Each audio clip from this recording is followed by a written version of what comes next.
Sayed Wandisile Simelane. What a player. It's fogging up here in Cape Town. It's humid. Yeah, Jesus, what's happened with the weather? We've gone from windy to like Durban humidity. It feels like it's Durban. Talking about Durban, we're going to have a Durban winners soon. But thanks to Wandisile Simelane.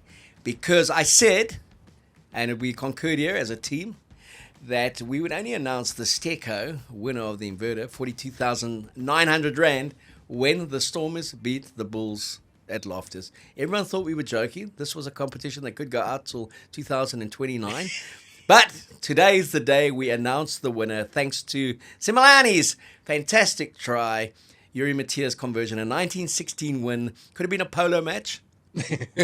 And, it's very strong, the Western Cape schools in polo. So the Stormers did themselves justice. Good polo players, very good rugby players. The Stormers win 1916. Steco's inverter. You guys have been amazing in the support for the last 3 weeks to give us such a wonderful prize in these dark times in South Africa.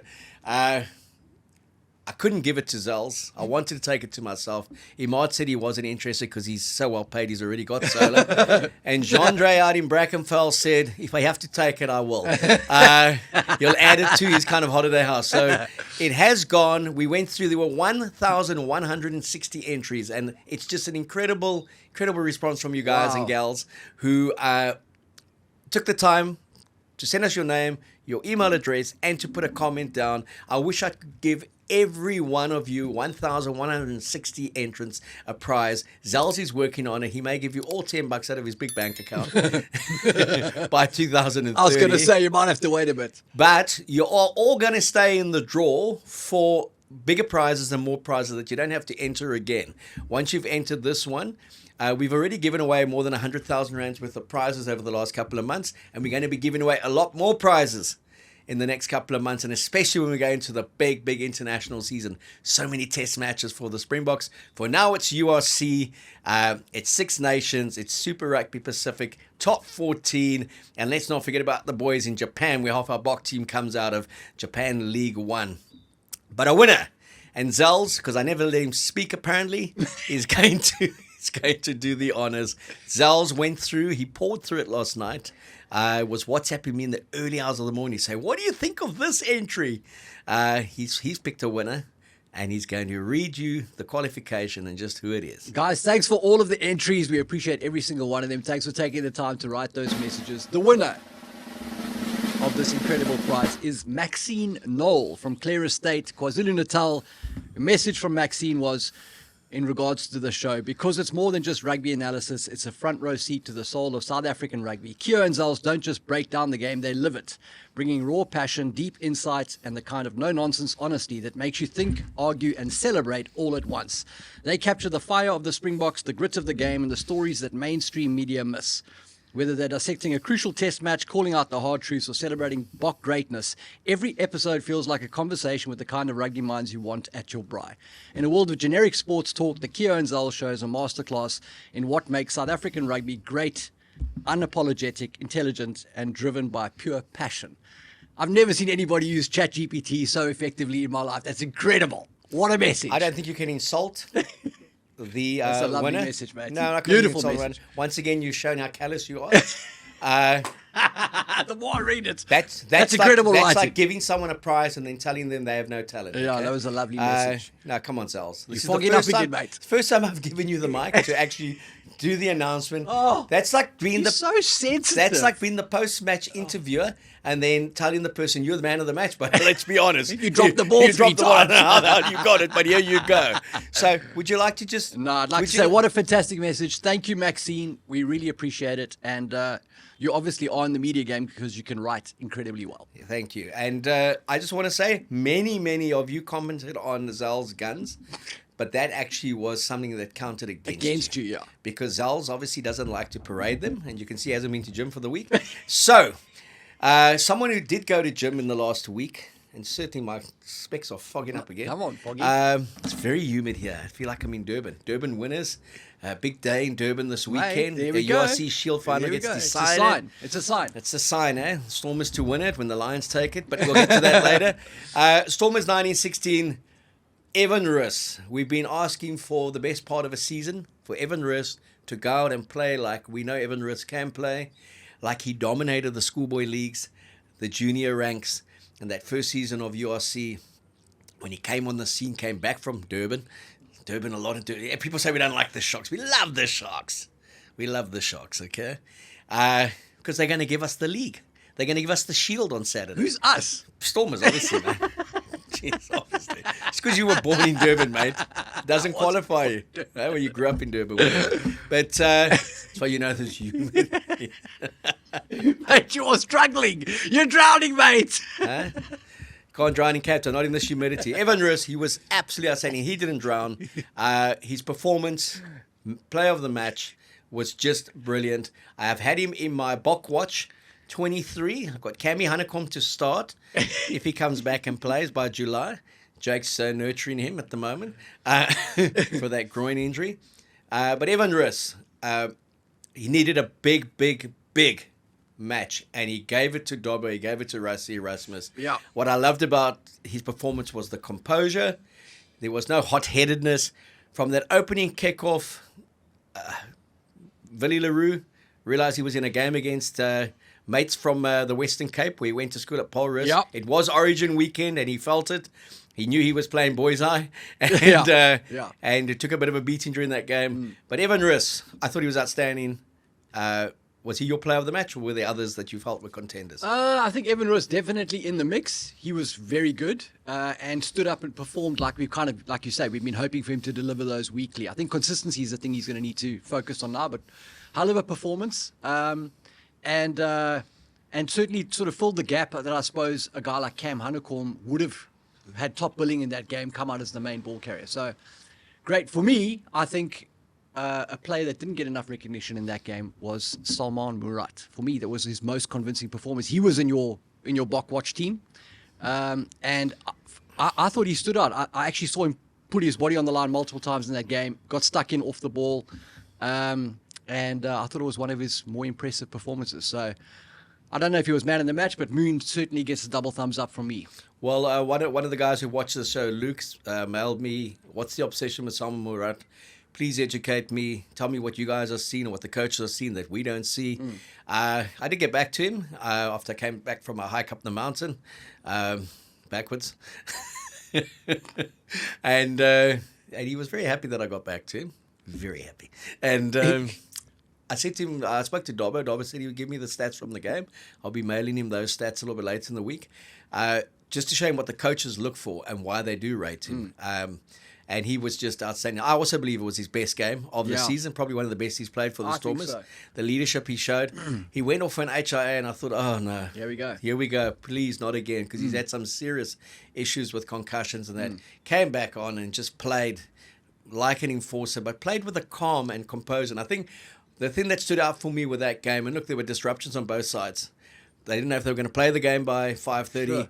I think the Bulls were quite comfortable to take 2 points and move on, which is what they got one from the game. The Stormers wanted to play the game because they needed a minimum of 4 to basically stay in the hunt for the playoffs. And those games, I mean, you've played in them as well when there's a disruption or there's a delay. It does change the psyche. And I just thought the leadership there of guys like Murat, the leadership of Brock Harris, even though he's in the 23, Nietan Forshia, Frans Malherbe, Dion Fourie, that leadership really came to the fore in the way they controlled that game. And, Dobbo had spoken all week about this team's got to show their identity and they've got to forget the 15 players that aren't there. They've got to go, and Coral and Duplessis and Gatsmal obviously couldn't say, they asked to be excused for this map. I think they were struggling with altitude. So they never made the match. And imagine if they had, Right. Frick Dupree off the bench for the Bulls, them off the bench for the Storms, been a great game. However, I digress. He said attitude was going to be everything, and from that opening kickoff, Yuri Matia got that hand time on the ball was superb. The take from the Bulls, the contact, the counter ruck, and you just knew the Stormers, to quote Andre Markgraf, they've come to play. They've come to play, okay?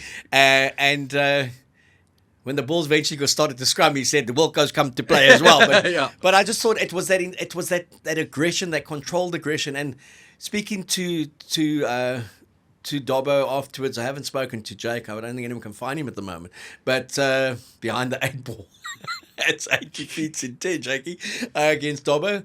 I don't know if I mentioned that. What's that? 8 defeats in 10, okay. But yeah, those conditions were just horrendous. Yeah. And I thought the quality of the game, and I saw your tweet, Zal, it's the most complimentary I've ever seen you. Really? In the first 40 minutes, talking about the quality. Oh, no, it was lovely. I absolutely, the first quarter of that match was outstanding. I thought it was of the highest sort of quality. The intensity was there. You felt like you're watching a serious game of rugby again. And sometimes that's missing.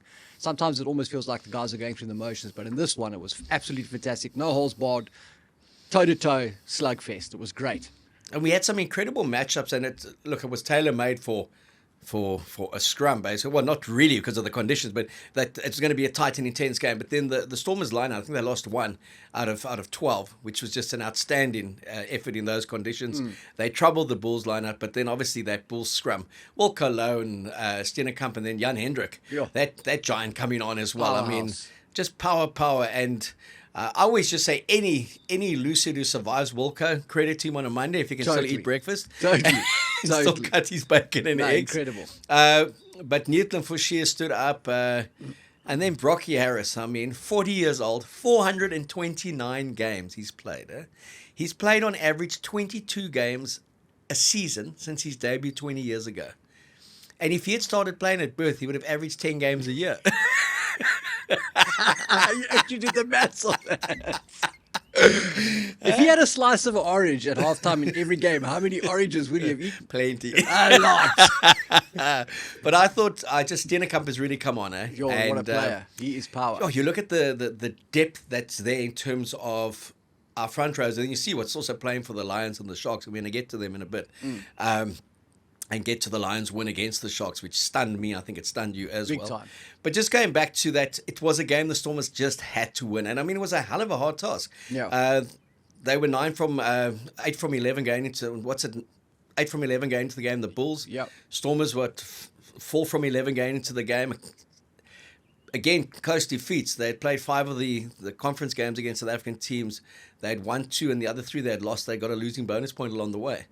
But I was bullish that they would win. I'm always believing they're going to win. But I knew everything would have to basically go their way, or they'd have to play particularly well. And Cobus Wiese would have to go off, which he did when he did the splits. I hope he recovers. But yeah, massive win for the Stormers in the context of the competition. Yeah, a massive win. And whatever the opposite is of a perfect storm, it was that for the Bulls, because I think losing Cobus Wiese, losing Kanan Moody early on to that HIA, I think really created problems for them. Eskom went off.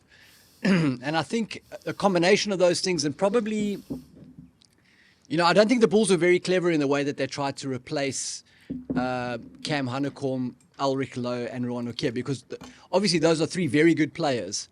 That Bulls backline is rapid. It's not a power backline, right? Those are guys that can run. They're skill players. You've got Seb de Klerk, who's turbo on the wing. You've got Devin Williams in the mix. David Kriel is quite a speedy centre option. Stedman Khan's there. And when you look at that backline unit and you look at the pack are power and plodders in a way. And Cobus Wiese is a lock playing blindside flanker. Eskom, Rassie might have got it right. Maybe he should be in the front row. Like, he's not the quickest bloke on the park. I think Nizam Kar was a good add this week, but I kind of get the feeling there's a disconnect between those 2 units when the game starts to get loose. And that's what the Stormers do with their kicking game, is they loosen the game up. And then they beat you off the ball with their forwards who are rapid. They've got mobility. They've got range. They can get around the park. And they're kind of beating those Bulls forwards that I mentioned to the ball and to the contact point. And I just wonder if a Rowan Okia had been around, and Ulrich Lowe and a Cam Hanekom, obviously they all add value. They're all good players. I'm just saying the range of those guys would have helped in that particular department. Look, I think it's fair to say both teams huge injury kind of casualties at the moment. You talk about that list in the Bulls, and you look at the Stormers list, especially among their backs. No Sasha, no Damien, no Marnie. That's just massive. The kind of experience of a Rodnell. But I thought again, Similani, who's been under a lot of pressure. Bulls chased him away. What is it with these boys that Jake chases away to come back, eh? Come back to bite to bite in these lads, eh? Sure. Just Marnie Lebok never plays a bad game against them. Warwick Haland never plays a bad game, and what's his name? Similani really, he looked like Usain Bolt when he took off He was there. gone, It was just mate. magnificent. Yeah. And then I think a shout out to Yuri Matia as Yeah. well in the context of the game, under a lot of pressure. I mean, you know, you've got to read every week that you're not Marnie Lebok. Don't play like him. You're not Damien Williams. You're not Sasha. You know Yeah. you're fourth cab off the rank, but you're the one in control. And you know, Gavin Rich and I were kind of like WhatsApping the doyen of South African rugby Yes. riding, Gavin Rich. Well, WhatsApping during the game, and he said, you know, Yuri Matia's the best kicking fly off in South Africa, and he still doesn't kick enough. It's true. And I still thought he could have kicked more. But when he did kick, I thought the one he missed was potentially a little bit out of his range in those conditions. But then the one he got to give them a 12-9 advantage was a really good pressure kick. I just thought he played well. I mean, the one criticism could be and I think it's in the DNA of the Stormers, is even in those conditions, they still try to play a bit of rugby between the two tens, and which was only going to lead them to a bit of trouble. The Bulls may regret not taking a kick at post at 12-9, but they obviously backed themselves. But I just thought the discipline and the confidence and the kind of clear instructions from the coaching staff to Salmon and to the team was to play that 3, 6, and 9, get 3 points taken, get 6 points taken, get 9 points taken. It's so much easier to be playing at 12-9 than to be playing at 5-19 down, because you refused to take 4 kicks to the post, and you've gone to the corner and got one. I'm always a take the points guy. You know, especially if they like those first 3 were right in front, they were gimmies. Okay, Totally. but I thought again losing Kanan, one of the best under the high ball. But I thought Ben Loader also played his best game he had a great since game. he's been here. That's a good one. That 50-meter clearance of his, game changer at that time. Momentum slightly with the Bulls. Yeah. He chases back, evades the tackle, and bans it right back to like just outside their 22. Yeah. He is a class player. He's just been riddled with injuries since he's been here. I just thought, again, the context of the conditions that we had. Haven't seen conditions like that since 95, that semi-final in Durban, when we beat France 19-15. I was fortunate to be at that game. Wasn't Derek Bevan going to call the game off? What was the story? They were going to call the game off. Wonderful story that I have to tell about that. I flew from Joburg to Durban. Took 5 hours to get there because of the lightning. We were delayed. We had to go via George, come back. Eventually got to the ground about 2 in the afternoon. We knew that the thing was going to be delayed at that stage. And I was rushing to get to a cab, and this bloke said to me, it's a Welsh accent, "You going to Kings Park?" And I said, "Yeah, I am, hop in, you know." And he's like, so I told, "What are you here?" And I've got my big accreditation. And he's like, I said, "Yeah, I work for Business Day at that time, and I'm covering the World Cup and the Springboks and rah and all that." I said, "And are you here for the rugby?" Obviously, yes, he's going to Kings Park. And I said, "Are you here with a tour group and everything?" He said, "No, I'm also working. I played a bit in my day." I said, "Oh, what's your name?" And he said, "Gerald Davies." And he looks exactly the same, the iconic Welsh winner and British and Irish Lions winner. He looks exactly the same. I didn't know who the hell he was. No way. And that's to tell him my grandfather was Welsh. I'll never forget it. He was writing a column for the Times at that stage. No. But he's like, "Yeah, I played a bit in my day." Incredible, eh? He played it very well as well. Incredible. So I think going back to what you said on your X feed and that, and I want you to elaborate a bit more on that. The quality of the game itself is a credit to just how good our rugby is at the moment in those conditions. Totally. And I mean, we talk about the conditions. It wouldn't have been an issue if they'd been playing on those Lego pitches in Europe. You know, the fact that we still play on grass, it gets muddy. You've got the water and the drainage issue. And that's what rugby's supposed to be about. It's supposed to be about conditions. It's not supposed to be this canned product that's the same every single time. So I really liked that, and I liked what that brought out of the players. It became a slugfest. The guys, you know, it wasn't a hot day, with their T-shirts off in the stands and having a beer. It was like, this is war. You know, we're in the trenches here. So I appreciated that side of the game, and I felt like, you know, obviously the Bulls never want to lose a game, but this was a good weekend to lose it because 5 of the top 6 teams on the log actually lost. We spoke about injuries. Glasgow went into their game against, I think it's Ospreys, missing 20 players, 12 of them to Scotland and 8 through injury, and they lost. And it still took the Ospreys 81 minutes to get It still the win. took the Ospreys 81 minutes, yeah. But so it's been an interesting weekend on the URC table. Basically, they were playing a team of 3, and it took them 81 minutes to get there. 20 injuries. What more do you want from us? 20 injuries, jeez. But the log is wonderfully congested. Zebra getting their 3rd one on the succession. Wow. It's just fantastic for the league. And you've got basically, you take the Dragons out of the mix. I mean, they're nowhere, unfortunately. But teams like 6 to 15 won 5.2, and you're 6th or you're 15th kind Yeah. of thing. And that's fantastic going into the last 6 rounds. Yeah. You look at the South African teams now, got to, outside of the Sharks and the Lions to make up that game. Then they go overseas for 2 weeks, and then it's like the Stormers have got a 4-match home run. But the incredible thing about the structure of the league as well is that the Stormers will play on the 19th of April. Okay. They will play at home. It will be their first, it will only be their second URC game of the year at the Cape Town Stadium, and only their third game of the year. No. And that's the end of April. They would have played Sale in Jan. Right, Champions Cup, And they right. won 40 points to 0, and they played the Bulls 33-32. Those are the only 2 games, and we're getting to near the end of April, last week of April, that the Stormers would have played in Cape Town.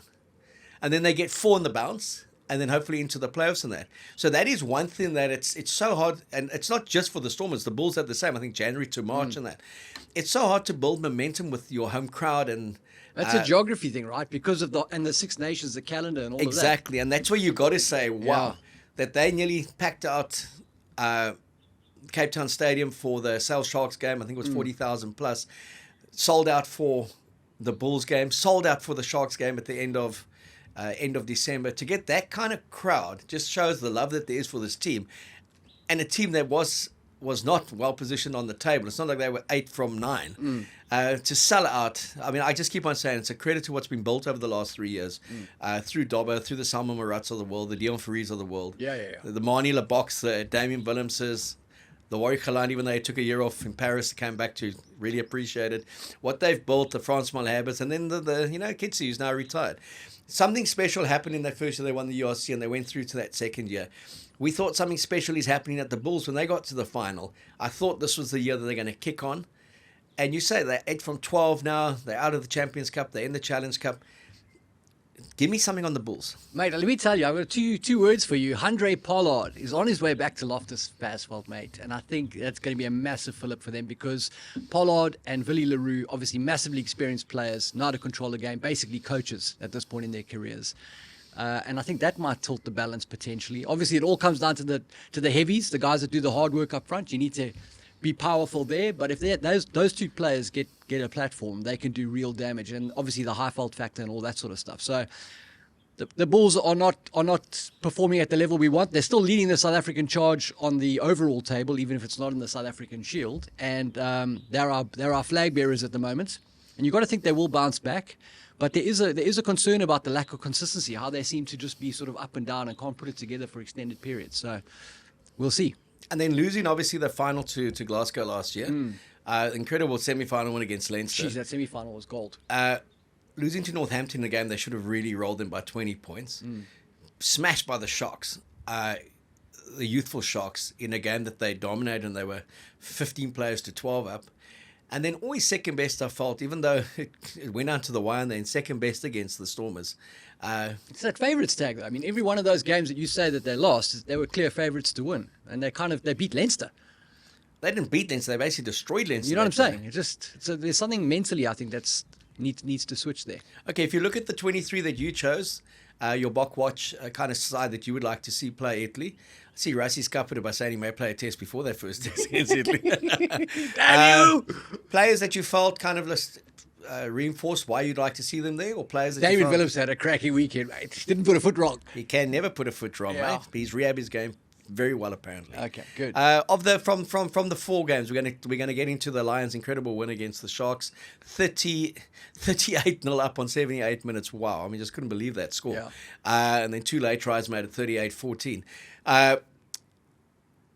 Who in you did you feel kept on showing that come these big South African derbies, because that's where they judged, more so than anywhere else. Yep. It's like it's Springbok trials. Yeah. When they go out and play each other. Yeah, I thought Grant Williams, for both of us, had a good weekend.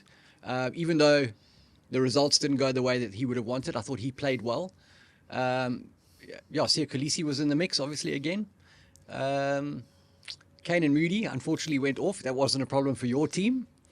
But yeah, I think all of those players are solid guys. I'm not really sure any of them really changed how I feel about them and whether they should be there or shouldn't be there.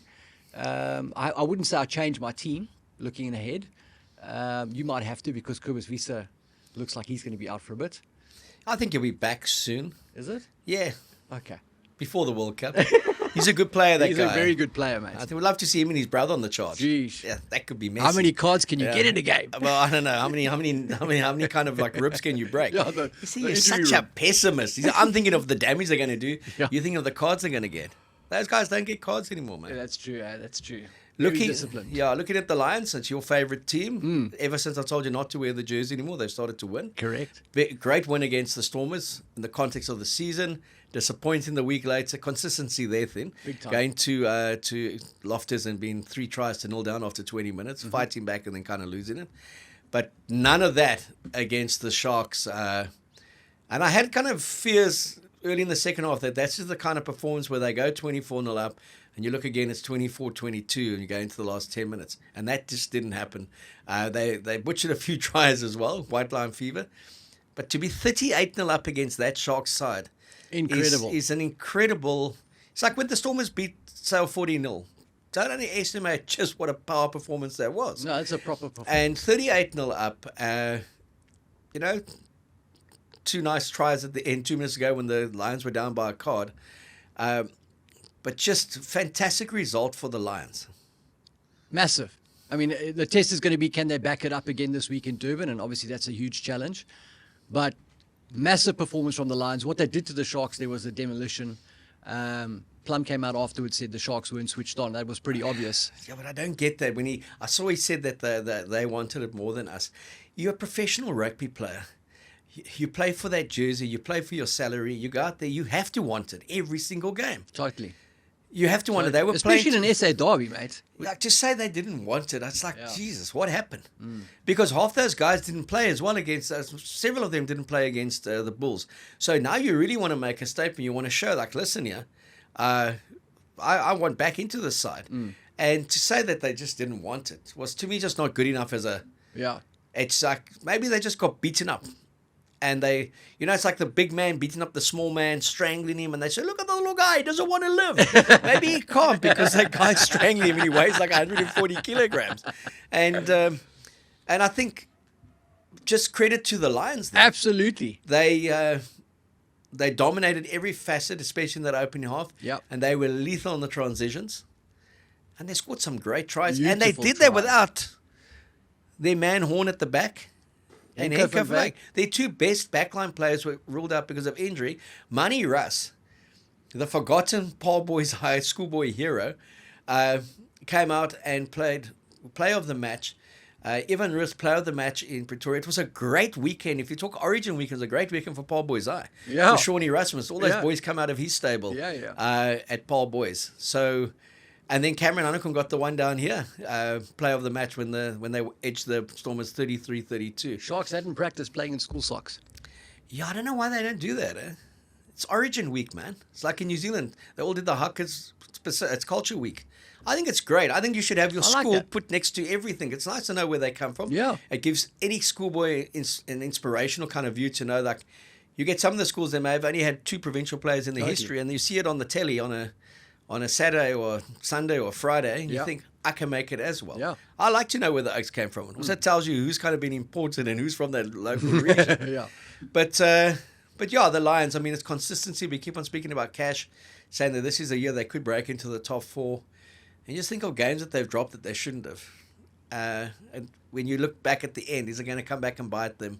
That's always going to be their biggest challenge, is to back up a win. That's it. If they go down to Durban and win this week, they break into the top 8 and it's game on then. And I think for the Lions just to qualify for those playoffs and be in the mix, given their squad and their issues, I think would be fantastic. But I think that's definitely a team that can be quite a sort of dark horse, a wild card to ambush someone.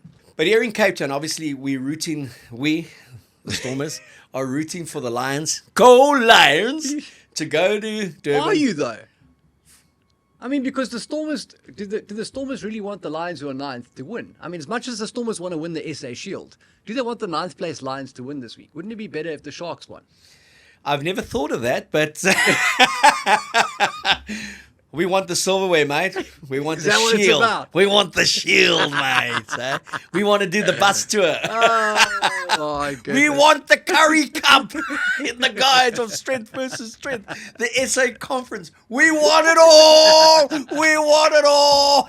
We want it all. Unplayable. Eh? Shield winners. 2024-25. I love The it. DHL Stormers, Wow. courtesy of the Lions, Wow. who aged them for 8.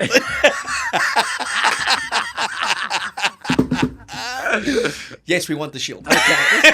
I'm glad we covered that. I want the Lions to go to Durban. Okay. And want it some more again. Do you think they will? No.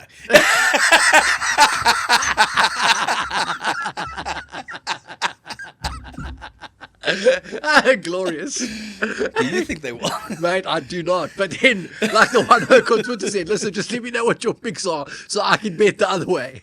I think I am going to back the Sharks to win this week, which means the Lions may just do it, mate. And if the Sharks win, they win the Shield. They win the Shield, yeah. And then they've got the Curry Cup, the Challenge Cup, the Confidence Cup, but they don't have the Champions Cup. And that's why they bought everyone, to win the Champions Cup. Eh? Indeed. So they would be the equivalent of winning the League Cup and the FA Cup in soccer, but never winning the Premiership. Premiership, Or Europe. But it's going to be a cracker.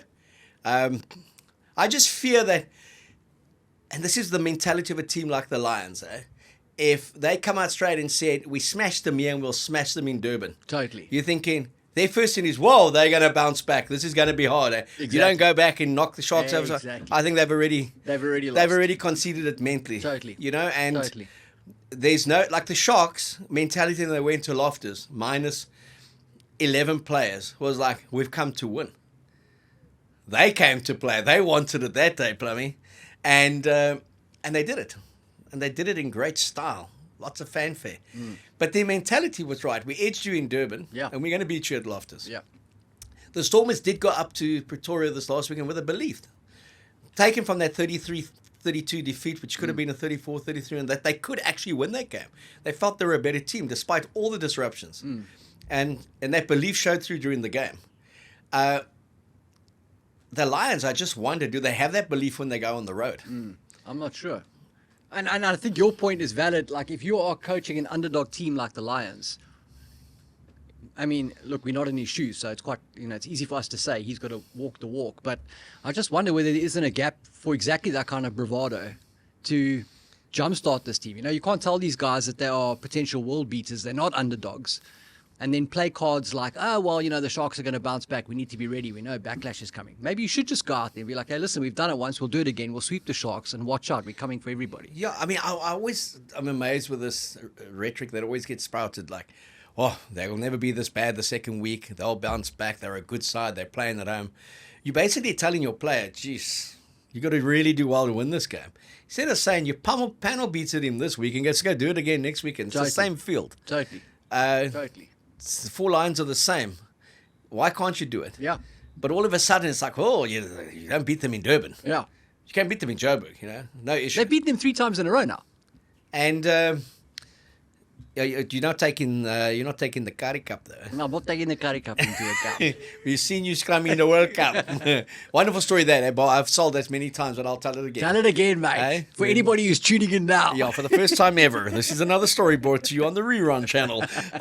Tommy Loebsch, who never made the World Cup squad in 95. The late Tommy Loebsch. I love that guy. Base your mace. Ja, weiß ich, was you. As in mates. And don't tell that story. I won't tell that story, but those of you out there, you'll know what I'm talking about. Any case, so Tommy Loebsch is like a bit of like a Walker. He used to destroy Oaks, okay, as tight head. Yeah. Walker does a little bit more around the park though these days. Yeah, but Tommy can change the oil in his car. No, that was what's his name as well, Domkrach. But Francie Rasmus. But Tommy lost out to Bali Swart, and Bali was Kitch's guy. And they used to call Bali, with the greatest respect, they used to call Bali shoelaces. Because they said the only thing sticking out of Kitch Christie's ass was Bali's shoelaces, okay? The career highlight was when he pulled that red card out to yes. No, I think Bali was great. He won us the World Cup as well, him and Quibitsville, so they didn't go backwards against France. What a legend. However, Province played against Transvaal 3 weeks after the World Cup final. They played down in Newlands. It was a game the Province won. Something like 41-32 or something like that. It was 42 in the 40s and 30s. And at the first scrum, Bali Swart was up against Tommy Loebsch. Lucid against Tighthead. And the infamous words that Tommy Loebsch said to Bali Swart was, "We've seen you scrumming in the World Cup. but can you scrum in the Currie Cup? And then he proceeded to destroy it. Yeah, so sure. Currie Cup wasn't they made for. And there were 11 World Cup winners in that Transvaal side. They took a beating. I mean, yeah. So in those days, the Currie Cup was legit. It was legit. Eh? Yeah. So basically, Province could have been the World Cup winners, and the All Blacks were the Grand Slam winners. Lots to take from '95. Okay. We are now giving the World Cup to Province. Grand Slam to the All Blacks, World Cup to Province. Thanks for everything, Kumas, but that World Cup goes to Province. And the only thing that didn't change was New Zealand won the Bledisloe Cup that year, so they my can goodness. keep it. Eh? They went and beat Australia in Sydney, and everyone said, "No, that's the real World Cup final." No, it's not. Exactly, we've got the actual trophy. So I've got a big one in Durban. We'll give our scores later in the week. Go to our WhatsApp channel. Cool. We want to see what squads they pick. Hopefully both teams will want it. Both will be hungry. And I do want the Stormers to win the Shield. I want them to win everything. Because I like the Stormers. I don't know if I've mentioned that. Yeah, you have mentioned it once or twice, yeah. I also like the Bulls, the Sharks, and the Lions, and I like the Springboks the most. But I like South African rugby. Exactly. I actually love it, man. Don't forget the Cheetahs, mate. I love the Cheetahs, mate. Yeah. I'll talk about them when they get a game again. Please, SA Rugby, give the Cheetahs a game. Yeah, please. Give France Steyn and Ron Pienaar a game. Send them over to Super Rugby. I want to watch it. They would be great in Super Oh, Rugby. I'd love to yeah. watch that, mate. Love to watch that. I'm loving Super Rugby. I know you think it's popcorn, but I'm loving it. No, I love it. I enjoy it. It's not the legit stuff, but it's fun to watch. But it is Fun legit to in that watch. it's not Test rugby. We didn't ask it to be Test rugby. True. URC is very close to Test rugby because of the conditions up north, 2 degrees. But if I kind of compare to like if you're watching a T20 cricket game, Right. You expect T20, not That's a Test exactly match. right. And we just because of the nature of the URC, it is very conditioned to. That's how you play when you play Test rugby, and it's benefited us immensely. But if you look in pure spectacle, wow, that Super Rugby Pacific this year more so than in the transition phase when we left. Yeah, and they had a couple of years where it was came, bad. Moana came in. Yeah. But there just seems to be a new breed of player that's coming through, and some of the tries that are being scored, mate. Yeah, no, some great tries. Some great talent coming through there.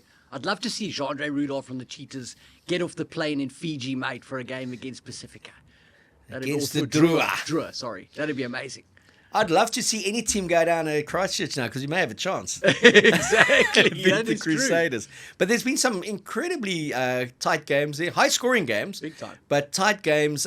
Chiefs top of the table now, 3 from 3. Blues are on the board. Blues are on the board just. Yeah.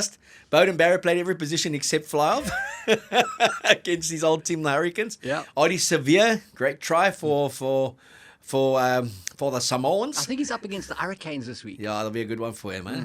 And then just the Australian teams are looking good, eh? Tars are looking good. Reds, Les Kiss. Worked with Les Kiss in when Harry bought him, Michael Byrne and Frank Panisi. That just shows you where we've gone in our game. You look at Russie's team. It's got Jerry Flanagan. It's got Tony Brown in it. We laud them. This is Felix Jones, magnificent, Irish, New Zealand. Harry Fillion 25 years ago. Ahead of his time, mate. He brought Mick Byrne in, Yeah. one of the great Aussie rules kickers, to do kicking skills, aerial attack. He brought Les Kiss in, defense coach. Played for the Kangaroos. Was with the Cowboys up north in Brisbane. He brought Frank Panisi in. Frank Panisi has been the GM of the Melbourne Storm for so long. They've had so much success in the NRL. Les Kiss has coached Ulster. He's back at the Reds. I say he potentially could be the Wallabies coach.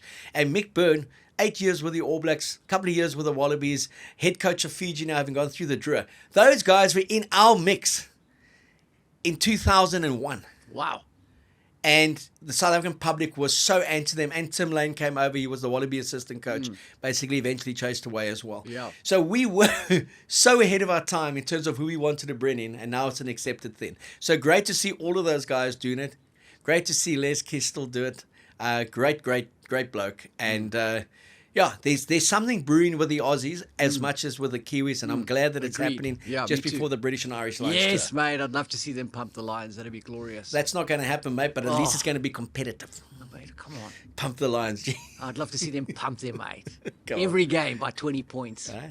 That'd be magnificent. Well, the Lions would have to not get on the plane for that to happen, mate. You never know, mate. You never know. Maybe they pick a bunch of Welshmen for that tour. Mate, Wales are going on to Japan. There we go. To take their losing streak to about 20 and 17 by that It's stage. a worldwide tour. They're 15 in a row, the Lions, eh? The Welsh. Yeah. So, okay, let's bring that back to... We talk British and Irish line, so we're going to go into the tail end of our chat. It's going to be Six Nations. Guinness Six Nations. It's the penultimate round this weekend. It is Wales! Les Bleus! Wales! Vive les Bleus! Allez! Wales have given us their performance, haven't they? Yeah, they have. They have. The dogs have been let loose next door as well. Ho, ho, ho! Who let the dogs out? The Mary Street corridor. Wales are going to lose again. Am I right? Wales are probably going to lose again, mate. Yeah, I think they are. Scotland, as much as they have been quite flaky, I think that they'll beat Wales. What? Scotland haven't been flaky? No, they are quite a flaky team. Finn Russell makes them a flaky team. He makes them a flaky team. They are a flaky team. Scotland have just been Scotland. Well, you're right. That is who they are. I see they've got another guy through their pathway system in. Nathan Macbeth. Yes. All the way from Monument. From Monument. Monas old boy. Eh? Play for Alliance. Vitbull. Eh? It's got the surname, not He's the actually a good accent. player. Good Eh? Got the surname, not the accent. He went over there to learn the English.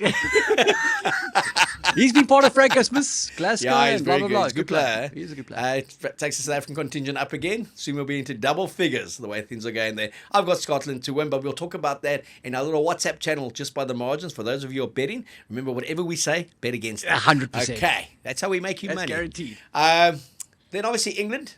Sunday game, England, Italy. Yeah, I think it'll be more than 1 point. To Italy. Mate, can you believe it? England, who have been disappointing to say the least, their media are now on this train about it's not just good enough that they win, it needs to be beautiful. They need to play sexy rugby and score some magnificent tries. Where's the attack? Those guys have just got no appreciation for winning. I just keep on saying, bud, that these poor buggers, they've got a problem, though, when they think they close down that game against Scotland. And again, Finn Russell missed the kick. You don't close down a game when the Oaks kick in to beat you, okay? Yeah. So that's... Jedi mind tricks. Genge. Ellis Genge. Genge, as I call him here. Said, what you want us to do, mate? We keep on winning by a point, mate. Not good enough. Not good enough. You guys get on my tits, mate. And so he's very angry with the media. And, take the win, England. Take any win you can get. You lost the World Cup to South Africa 16-15 in that semi-final. No one cares. No one remembers. Yeah. Take the 1 point wins against France. Take the 1 point wins against Scotland. Win. And go and enjoy pumping Italy. Because you know what, Italy? I fell out of love with you last week. 2 weeks Really? ago. How did they give France that big Yeah, stuff? they had a terrible game. I think England are going to be comfortable winners in this game, but I also think that Italy are going to get something out of this game. And I don't mean log points. I mean, there is going to be a sign of progression there. Italy are on the bounce back. We got to watch the Italians, though, because they are coming to play 2 tests against South Africa. Yeah. But, which brings us to France. And look, I kind of thought that Italy would run them close in Rome and maybe even pock something with a little bit of romance. But France in that last 45, 50 minutes against Italy were just sensational. It wasn't so much the case of the Italians putting up the white flag. It was just a case of Allez le bleu being on the charge. Yeah. Just absolutely magnificent. With the little general, Anton Dupont, at the forefront of it all. I actually saw one of the great tries scored a season ago by Pinot. And you know what? Dupont didn't touch the ball in the counter-attack. Not possible. But today he would look at that support, right? He's running. Oh, he's just there. In case he passes him the ball, he's just there. Look at him. Drawing defenders. Dupont. So no, great team France. They're going to Dublin. It's a World Cup final for the North. It's the one they've always wanted. France have only beaten Ireland in Dublin once since 2012.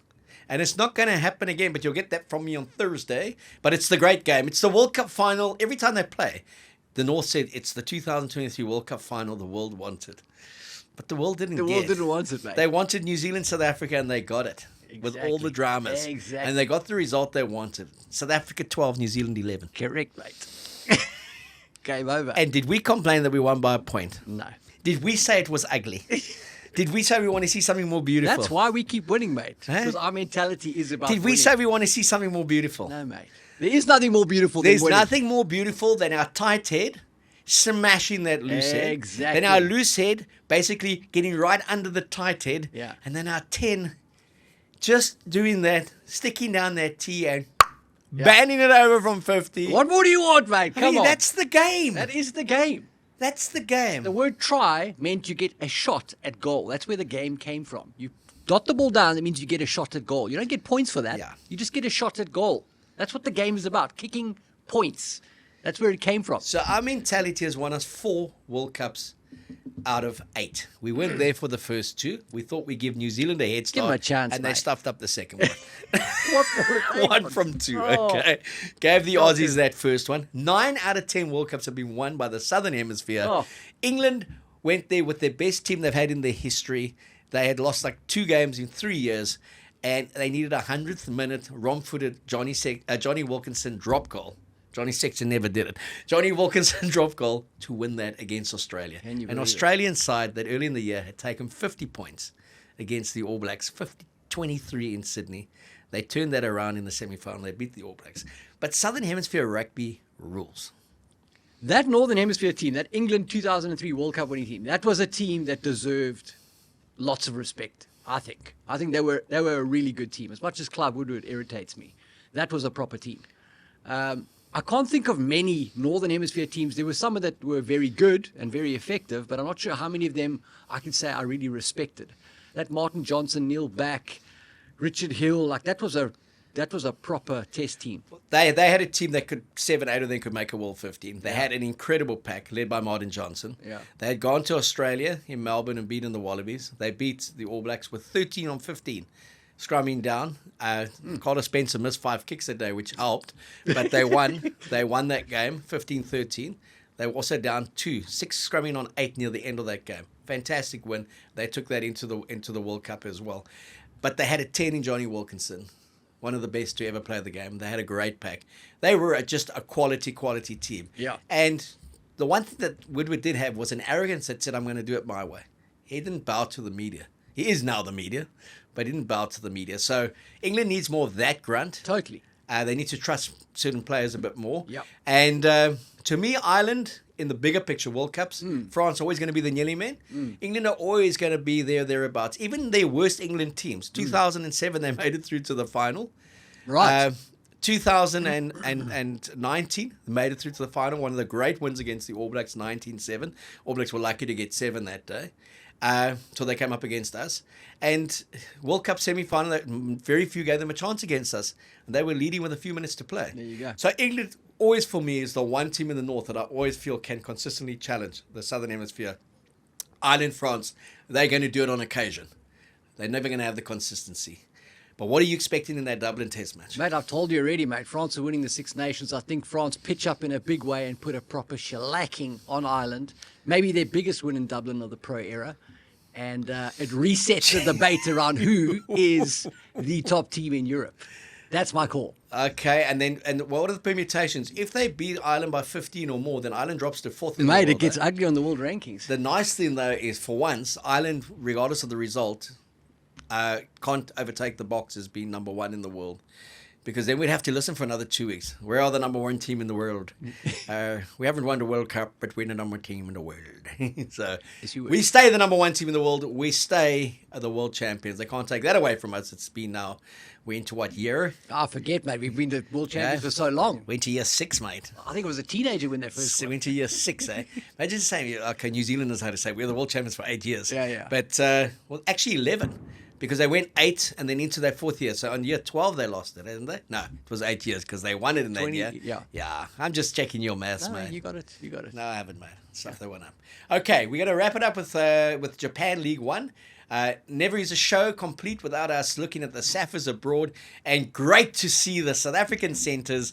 We talk about this Johnny Roach, and we talk about Ethan Hooker, Lukanya Henker van Wyk, but the top dogs, the old dogs, Jesse Kriel and Damien Deolande, they're doing it. Yes. Week in, week out in the Japan League 1. Duke scored 2 tries. Jesse scored 1. I think Jesse's team lost. Cannon Eagles went down.